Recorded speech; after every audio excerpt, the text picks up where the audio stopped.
Hi guys, I'm Harry, and I'm here to tell you guys a little bit about Hess's Law.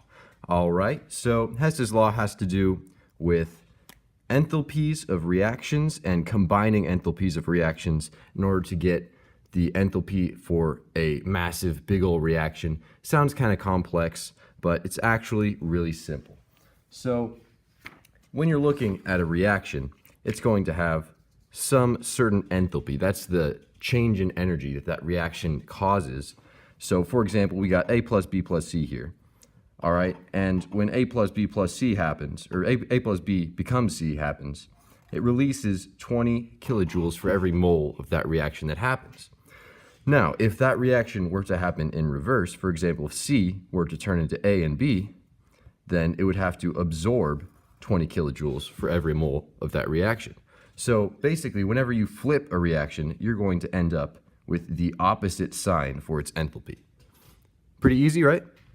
All right, so same sort of thing happens if you were to triple or double or quadruple anything, the reaction. If you have A plus B becomes C once again, releases 20 kilojoules once again. But if you were to have 3 times as much A and 3 times as much B, becoming 3 times as much C, then it would follow that it releases 3 times as much energy. Make sense? Now, in the same way, if you were to halve the amount of reaction that's going on, if you have half as much A and half as much B and half as much C, only releases 10 kilojoules per mole. So basically, any time that you're changing the reaction, you're going to change exactly the same thing that happens with the enthalpies. Now, you can add together, it's kind of like algebra. I'm not sure what level math you guys are in, but if you add together a system of equations in math, you just add together the solutions. In the same way, if you add together reactions, then all you got to do is add together their enthalpies. Now, if you're combining A plus B becomes C and D plus C becomes F, you're going to remove the intermediaries. So there's C on both sides of the equation here. So you can just take out C, and then you're left with A plus B plus D becomes F. This guy on the bottom here.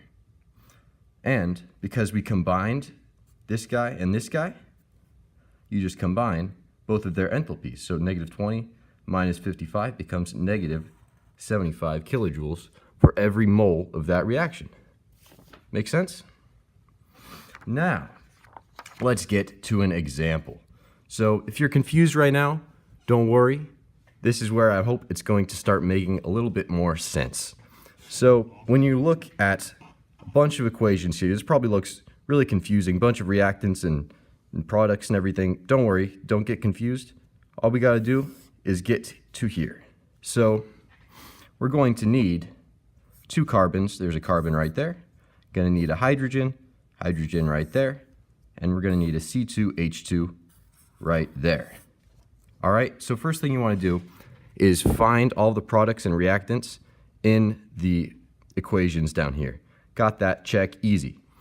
Now, we want to make sure that we have everything on the right side of the equation that it's supposed to be. So the C2H2 is supposed to be a product, but right now it's on the reactant side. So we're going to need to flip this entire equation here, just like how we did with over here. We had A plus B becomes C. Now C is becoming A and B. Here we have C2H2 plus all this other stuff becomes this. Now we're going to have all this other stuff becoming C2H2. So we're going to flip this value for enthalpy. So we're going to have 5 over 2, pardon my handwriting, O2 gas. And the states of matter do matter. Oops, wait. Sorry. We're going to have 2 CO2 gas plus H2O liquid becomes 5 over 2 O2 and 2 carbon solid. And the states of matter do matter because these enthalpy values would be different if it were different states of matter. So make sure you include those states of matter. Now, the carbon equation here. So up here we have 2 carbons and down here we only have 1. So that means we need to double this entire equation, just like how we did back here. We made it 3AB, 3B, or 3A, 3B, and 3C, and that tripled the enthalpy. So now we're going to need to double this whole equation so that we end up with the 2 carbons. So 2 carbon solid plus 2 O2 gas, becomes 2 CO2 gas. Following me? Just times 2 times 2 times 2. Easy, right? Now, the hydrogen one, we already have exactly what we need. Just one hydrogen gas, one hydrogen gas. Easy peasy. So just going to copy this guy down right here. H2 gas. Whoops, that's a G. Plus, here, I'll put this on this side.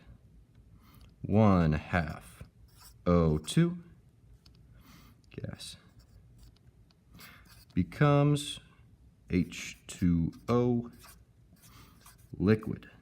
All right, now got all the equations all changed up exactly how we need them, and you will find whenever you do problems like these that all these intermediaries are pretty much always going to cancel out.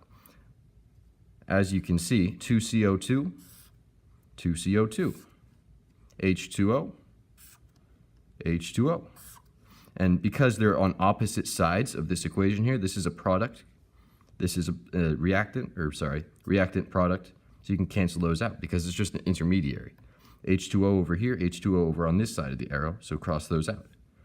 Now we have 2.5 O2s over here, and 5/2, 2.5 O2s over here, so we can cross all those off. And you can see we are left with 2 carbon solids,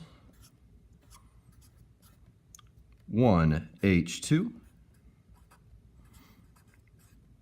and this was supposed to be C2H2 over here. Yeah, I wrote that down wrong, but that's all right. Becomes C2H2 gas. And like magic, bada bing, we have this reaction up here. Da da da. Now, the purpose of doing all this stuff in here wasn't just to get to here. The purpose of all this was to figure out what we need to do with these enthalpies. So we remember that in order to get to here, we had to flip this equation, we had to double this equation, or these reactions, and we didn't do anything with this. So now what we need to do is flip this enthalpy, kind of running out of paper here, I'll go in the back. So that was, it was negative 1299.5. Now it's going to be positive 1299. 0.5. And this one we doubled, so negative, whip out the calculator, negative 390, that's not on, negative 393.5 times, that's still not 393.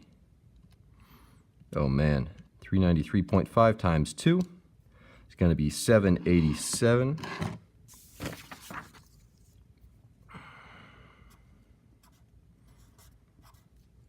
And this hydrogen equation we didn't do anything with, so negative 285.8.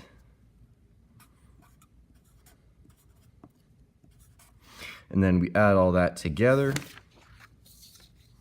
and we get, and that would give you 226.7, and this is in kilojoules per mole.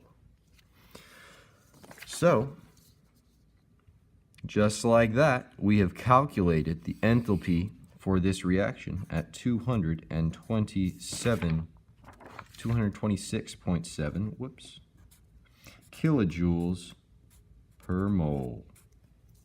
And I ran out of paper there, but you get the gist. So it's not that complex. You just have to really make sure that you're careful about what sides of the reaction your chemicals are on, and that you're making sure you do the same thing with your enthalpies of reaction. All right. See you guys later. Thanks for watching.